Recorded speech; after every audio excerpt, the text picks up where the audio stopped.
Storydepths presents audiobook of the Curators Series, Book 1, Zephy Awakening by Kennard. You are listening to episode 12 from Zephy Awakening. Click on the playlist to listen to previous episodes. All rights reserved. As the patrol car drove me toward the police station, I clung to the hope that Lily would get through to Lena, and that somehow we would find a way to get out of this situation. The road ahead was uncertain, but with little luck and a lot of determination, I believed we could navigate the challenges that lay ahead. The police car pulled into the station. I felt sinking dread in my stomach. My hands were still cuffed behind my back. Every jostle of car's movement only heightened my anxiety. The station loomed large and intimidating. The officer roughly guided me out of the car and into the building. Inside, the station was a flurry of activity. Officers moved briskly from desk to desk. Phones rang incessantly.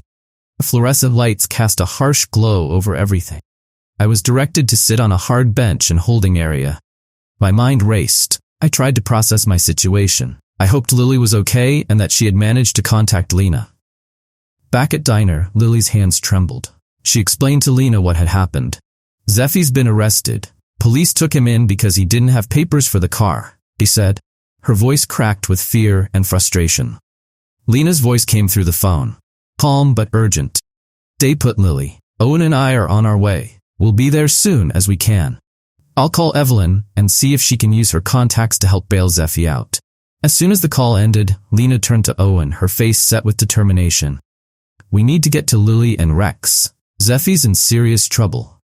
Owen nodded, already starting car. Let's go. We can't let this get any worse. Lena quickly dialed Evelyn's number. As they sped down the highway, Evelyn, it's Lena. Zephy's been arrested. We need your help. Can you use your contacts to get him out as soon as possible? Evelyn's response was immediate and reassuring. I'll do everything I can. Stay with Lily and Rex. I'll update you as soon as I have any news. Meanwhile, at the police station, I sat on a bench trying to stay calm. An officer finally approached me. He motioned for me to follow him. Come with me, he said gruffly, leading me down a corridor and into a small, dimly lit room. The room was bare, except for a metal table and 2 chairs. The officer pointed to one of the chairs. Sit down. Someone will be in to talk to you shortly. I sat, my mind racing. The door closed behind me with a heavy thud, leaving me alone with my thoughts. I tried to focus on breathing slowly, hoping that Lena and others would come through for me. Lena and Owen reached the town in record time. Their tracking app on the phone led them straight to the diner. When Lily saw them pull up, she felt a surge of relief mixed with suspicion. You've been tracking us, haven't you? She accused, her voice sharp with anger. Secretly tracking Zephy is not a good thing, you know. Lena sighed, her focus unwavering. Yes, we were tracking him. But right now, we need to focus on getting Zephy out of police station. Lily glared at her but knew she was right. Fine, but which station did they take him to? Lena shook her head. We don't know, but we can find out. Let's ask around. Owen headed inside the diner and approached a young waiter who had been serving Lily earlier. Excuse me, do you know where the local police station is? Our friend was just taken there. We need to find him. The waiter looked sympathetic and nodded. There's station a few blocks away. Just head straight down this road and take left at second light. You can't miss it. Thank you. Owen turned back to Lena and Lily. Let's go. We have to hurry. They hurried to their car. Lily couldn't help but feel a flicker of hope. Despite an unexpected turn of events, she trusted Lena and Owen to get Zephy out. She took a deep breath, trying to steady her nerves. They would get through this, just as they had with everything else. Back at police station, the door to interrogation room finally opened. An officer entered. He sat across from me, his gaze intense. Zephy, is it? Began. Do you want to tell me why you don't have registration or ID for your vehicle? I swallowed hard, trying to find right words. Officer, it's a long story. I've been living in a very secluded town and I didn't realize how much things have changed outside of it. The officer's eyes narrowed. That's not a very good excuse. We need to know more about you and why you're driving an unregistered vehicle. Are you aware that's illegal? I nodded, feeling the weight of the situation pressing down on me. Yes, I understand. But I can explain everything if you give me a chance. Just as I started to explain, the door opened again. Another officer poked his head in. "We've got call from lawyer for this guy. Looks like they're trying to get him bailed out." The officer across from me frowned. He nodded. "All right, I'll take care of it. We'll deal with lawyer later." Seated at the metal table in the dimly lit interrogation room, I tried to keep my nerves in check. The officer across from me leafed through file. His expression was stern. It was unyielding, a stark contrast to my growing anxiety. "So Zephy," he began, looking up at me with hard stare. "Why don't you have any ID proof? No license, no registration for the car. What's the deal?" I took deep breath. I knew the truth would be hard to swallow. "Officer, it's complicated. I've been living in a very secluded town for a long time. Things have changed a lot out here, and I didn't realize the extent of it." The officer's eyes narrowed. He was clearly unimpressed by my explanation. "That's not an excuse, Zephy. Everyone needs identification, even if they live in the middle of nowhere. And driving without proper registration? That's illegal. You know that, right?" I nodded, feeling the weight of the situation pressing down on me. "Yes, I understand that now. But it's not like I've been driving around a lot. This is all new to me." He snorted, clearly not buying my story. "And what about the girl you're traveling with? Our investigation shows she's a foster kid runaway. Did you know that?" My heart sank. I hadn't expected them to find out about Lily's background so quickly. She's with me because she doesn't have anywhere else to go. I'm trying to help her. The officer's eyes gleamed with a mix of disdain and suspicion. "Help her, huh? By driving her around in an unregistered car without any ID? That's some kind of help." I opened my mouth to respond, but he cut me off. Leaning in closer, his voice lowering to a threatening whisper. "You know, Zephy, this doesn't look good for you. No ID, no registration. And now we find out you're harboring a runaway foster kid. That's serious business. You're looking at a lot of trouble here." I tried to maintain my composure. His words were like a vice tightening around my chest. "Look, I'm telling you truth. I don't have any ID because I'm not like everyone else. I've been around for a very long time. Things are different for me." The officer raised eyebrow, clearly skeptical. "Oh, really? And just how long have you been around, Zephy? Centuries? Millennia? Are you trying to tell me you're some kind of immortal?" I hesitated, knowing how absurd the truth sounded. Something like that. "I don't age like normal people. I've been trying to stay under the radar." He laughed. It was harsh, mocking sound. "You expect me to believe that? You're either crazy or very bad liar. Either way, you're in a lot of trouble." I felt a surge of frustration and helplessness. "I'm not lying. I know it sounds unbelievable, but it's the truth." The officer leaned back and crossed his arms over his chest. "Well, truth is, you're going to be facing some serious charges. And as for the girl, Lily, she's going to be handed over to federal authorities. They'll put her back into system, where she belongs." The thought of Lily being taken away, handed over to system that had failed her so many times, filled me with dread. "Please don't do that to her. She's been through enough. I'm just trying to protect her." He shook his head, his expression unsympathetic. "You're not in position to protect anyone, Zephy. You can't even protect yourself. You've put that girl in more danger than you realize." His words stung, cutting deep into my resolve. "I didn't mean to. I'm just trying to do the right thing." "Well, you're failing miserably," he snapped, standing up abruptly. "I'll be back in a bit. Maybe you'll have a better story by then. But right now, things don't look good for you or Lily." As he left the room, I slumped back in my chair, feeling a crushing weight of despair. The walls of the interrogation room seemed to close in around me. I couldn't see a way out. I had to hope that Lena, Owen, and Evelyn could pull off a miracle. Because, at that moment, I felt utterly powerless. Back at diner, Lena and Owen were doing everything they could to find out which station I had been taken to. Lily, despite her fear and frustration, was holding it together for Rex's sake. She was trying to stay strong for both of them. They were my only hope now. I could only pray that they would reach me in time. The minutes dragged by in the interrogation room, each one feeling like an eternity. My mind raced with thoughts of Lily, Rex, and how I had ended up in this situation. I tried to focus on staying calm, but the walls seemed to close in around me, heightening my anxiety.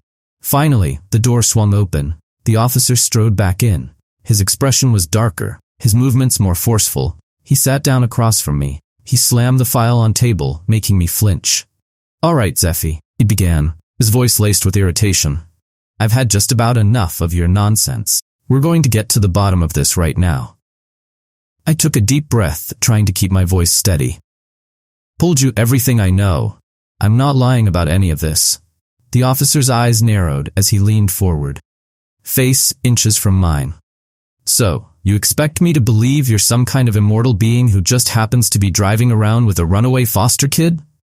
Do you know how ridiculous that sounds?" "I know it sounds crazy, but it's the truth," I replied, my voice rising despite my efforts to stay calm. "Lily needed help, and I'm just trying to protect her."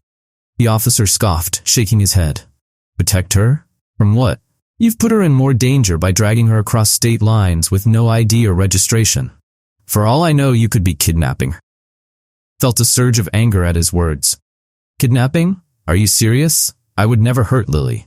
I'm trying to keep her safe because no one else has." The officer's face twisted into sneer. "Save the noble act. We found out Lily's runaway.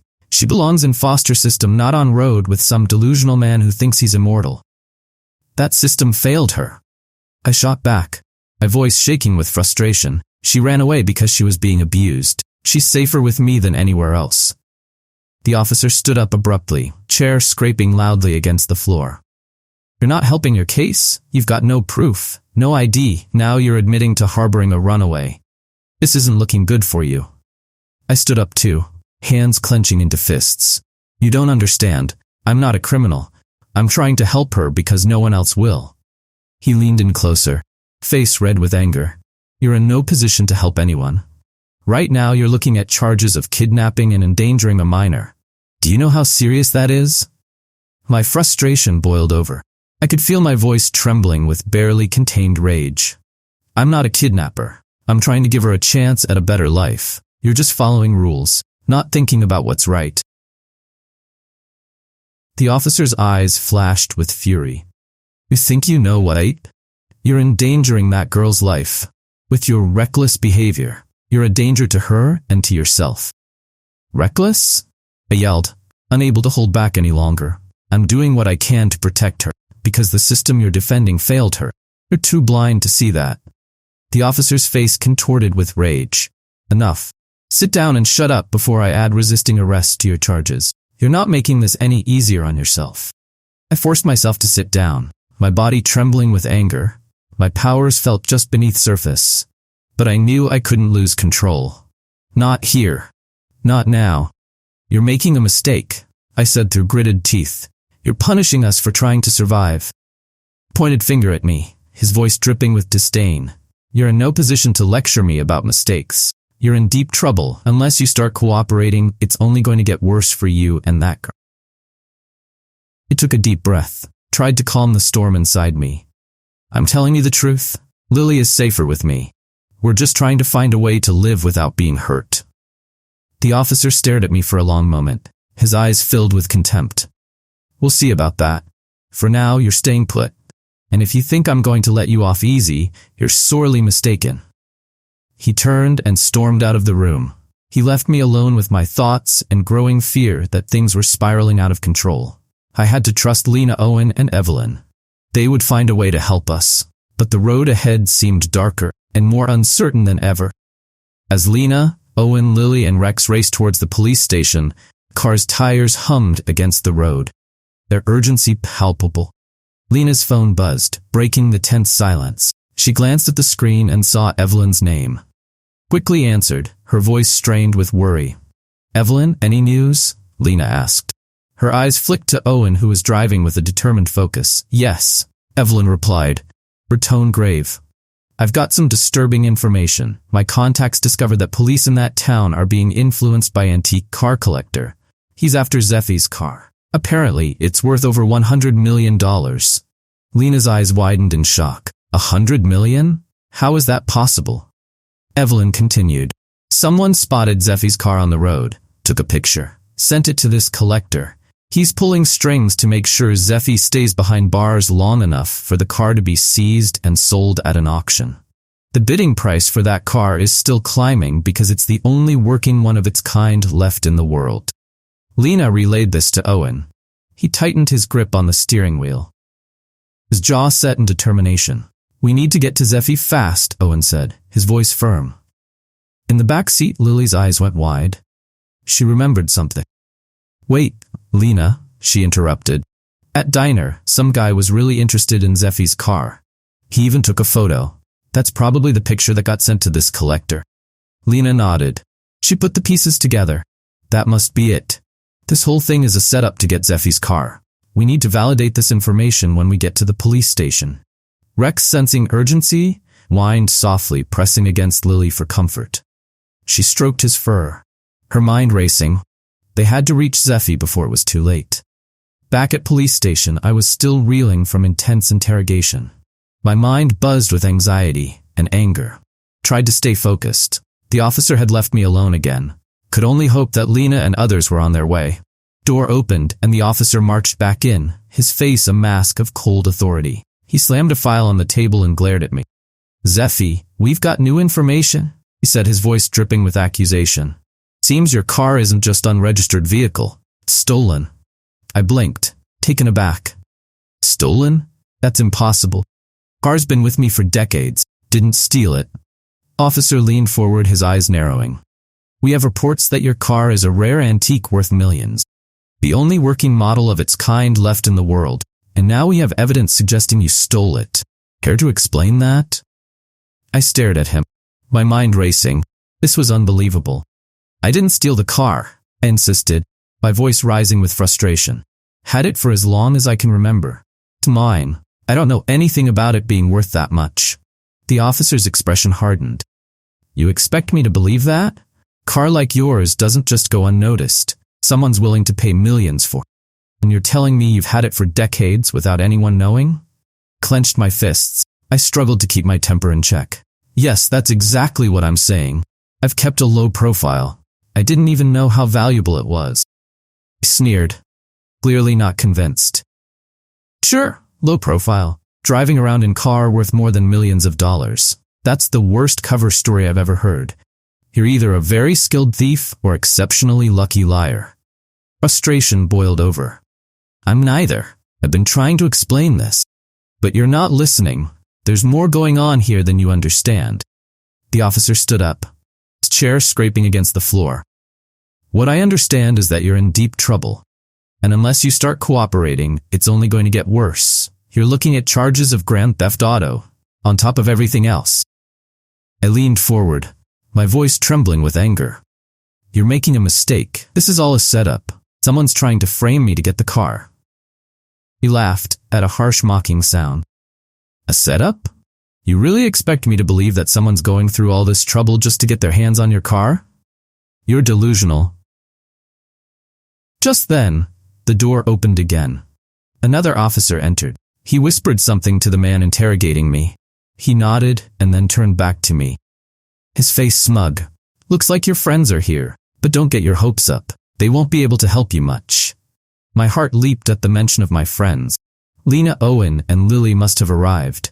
I clung to hope that they could prove my innocence, expose the real reason behind this nightmare. Lena, Owen, Lily, and Rex rushed into the police station, their faces set with determination. They were directed to the front desk where a stern-faced officer eyed them warily. "We're here for Zephy," Lena said, her voice steady despite the tension. "He's been arrested, and we need to speak to whoever's in charge." The officer nodded curtly. "Wait here, I'll get someone to take you to him." As they waited, Lily turned to Lena, her voice fierce whisper. "We have to tell them what Evelyn said. This isn't just about Zephy. It's about a collector trying to steal his car." Lena nodded, her eyes steely. "We will. But first we need to make sure Zephy is okay. Then we can deal with rest." Rex stood beside them, his ears perked up, sensing tension in air. The minutes felt like hours. They waited for someone to take them to Zephy. Finally, an officer approached them, motioning to follow. "Come with me. You can see your friend now." As they walked through the station, Lena's mind raced. They needed to act quickly, free Zephy and expose the truth. When they reached the interrogation room, they found Zephy looking worn, but defiant. Relief washed over him as he saw his friends. The officer's presence reminded him that they were far from safe. "We're here to get you out," Lena said firmly, stepping forward. "We know what's really going on. This is all set up to steal Zephy's car. We have proof that a collector is behind all this." The officer raised an eyebrow, clearly skeptical. "Proof? And who exactly is this collector?" Owen stepped forward, his voice steady. "His name is unimportant now, but he's known for acquiring rare and valuable items by any means necessary. He's using influence to manipulate the situation and get Zephy's car." The officer looked at them, weighing their words. "You'll need more than just accusations to convince us. We follow law here." Lena met his gaze, her eyes filled with resolve. "We have contacts who can confirm this. But first you need to release Zephy. He's innocent. You're holding him without proper cause." The officer hesitated, sensing determination in their voices. "I'll need to speak to my superior. Wait here." As he left the room, tension remained thick in the air. Zephy looked at his friend's voice, filled with gratitude and desperation. "Thank you for coming. I didn't know what to do." "We're going to get you out of this," Lena replied, voice unwavering. "We won't let them keep you here." With truth slowly coming to light, they stood together, ready to face what came next. The road ahead was uncertain, but with combined strength and determination, they were prepared to fight for Zephy's freedom and expose the corruption behind his arrest. The tension in police station was palpable. We stood in hallway hoping for a miracle. Lena, Owen, Lily, Rex and I waited for some sign that things would turn in our favor. When the door to the hallway burst open, it wasn't relief that greeted us. It was the supervisor, his face twisted with fury. "There she is," he barked, pointing directly at Lily. "Arrest the girl. She's a foster runaway and needs to be taken into custody immediately." "No, you can't take her," I shouted, stepping forward instinctively, but officers were already moving toward Lily. They roughly grabbed her arms, pulling her away. Lily's eyes were wide with fear. "Zephy, help me!" she cried out, struggling against their grip. Owen and Lena rushed to intervene, their voices pleading. "You can't do this. She's just a kid." Owen argued. He tried to block officers. "Step back now," the supervisor commanded. His voice brooked no argument. "Or you'll be arrested too. You're not authorized to be here. Leave the station now." Lena looked at me, desperation in her eyes. "Zephy, do something," she pleaded. The sight of Lily being dragged away, the helplessness in her voice, and the overwhelming injustice of it all ignited fire within me. A wave of rage surged through my veins, hotter and more intense than anything I had ever felt. My vision blurred. An ancient power began to rise from deep within me, unstoppable and all-consuming. "Let her go," I said. I roared. My voice echoed through the hallway with a godly resonance that was not my own. Air around me began to shimmer with heat. I could see fear dawning in the eyes of those around me. The officers hesitated. Their grip on Lily faltered as they turned to look at me. My eyes' iris had transformed into fiery fire like rings. They glowed with intense, otherworldly light. The temperature in the hallway skyrocketed. Very air seemed to ripple with waves of heat. "Zephy, stop!" Lena shouted, her voice barely piercing through the roaring sound of rising heat. Power was beyond my control. One of the officers in front of me began to scream, his body convulsed. He started to disintegrate into dust. His agonized cries echoed in the hallway, crumbled to the ground, leaving nothing but pile of ashes. The other officers stared at me in horror, their faces drained of color. Some drew their weapons, aiming them shakily at me. "Open fire," the supervisor shouted, his voice cracking with fear. Bullets flew toward me, but each one turned to dust before it could reach my body, disintegrating in mid-air. An invisible barrier. The sight only fueled their panic. The room filled with chaotic sound gunfire. Terrified screams. Lena, Owen, and Lily stood frozen, their faces pale with shock and fear. "Zephy, please, you have to stop," Owen shouted. His voice was lost in the chaos. One by one, officers began to crumble into dust, bodies disintegrating under relentless heat and power radiating from me. The hallway filled with a thick cloud of ash, the remnants of what had once been men and women who had tried to stop me. Rex barked furiously. Even he was forced back by intense heat, his eyes wide with confusion and fear. He pressed himself against Lily, seeking comfort in familiar presence of his friend. As the last officer disintegrated, gunfire ceased, leaving a haunting silence in its wake. The air was thick with swirling dust particles, the remnants of the chaos I had unleashed. I hovered in the air, still engulfed in raw power that had taken control, unable to calm the storm inside me. Lena, Owen, and Lily were speechless, their faces reflecting a mix of fear, awe, and disbelief. They had witnessed full extent of my powers and left them shaken to the core. "Zephy," Lena whispered, her voice trembling, a mixture of horror and sorrow. "What have you done?" I tried to speak, but my voice came out as guttural roar, still imbued with godly resonance. The fire in my eyes flickered. I could feel heat waves distorting space around me. I was caught in grip of my own power. Couldn't control or contain it.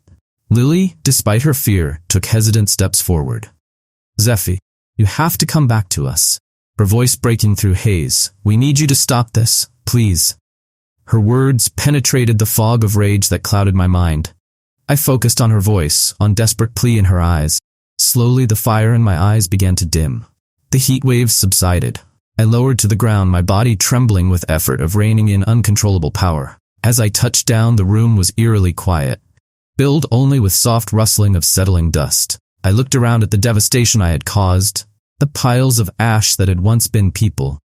A deep sense of dread and guilt settled over me. I didn't mean for this to happen.